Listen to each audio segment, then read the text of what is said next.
For today's order ay meron tayong order na ice cream jar. Ang pinangalanan ko dito ay Lotus Ice Cream Jar. May nakaredy na nga akong glass.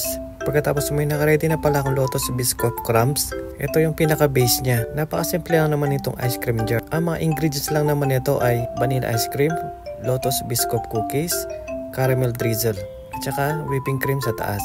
Kinuha ko na pala yung ice cream jar. May dalawang scoop pala yan sa isang jar. Nakapag-scoop na pala ako ng isang vanilla ice cream. Pagkatapos lalagyan natin ng caramel drizzle. Sobrang patok sa mga bata ang mga ice cream jar. Lagi kami na-orderan, lalo na pag may pamilyeng pumapasok sa restaurant namin.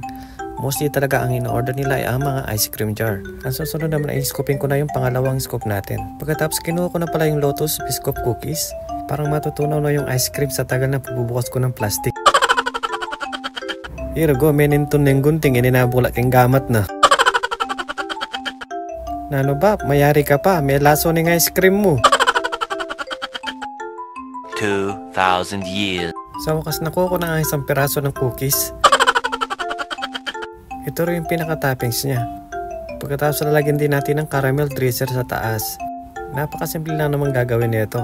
Tumagal lang kasi ako sa pagbubukas lang ng cookies. Pagkatapos maglalagay lang tayo ng whipping cream sa taas. Saka Lotus Biscoff. Shoutout nga pala sa naghihintay ng order niya. So yun lang, ready to serve na yung ating ice cream jar. So yun lang naman. Thank you for watching.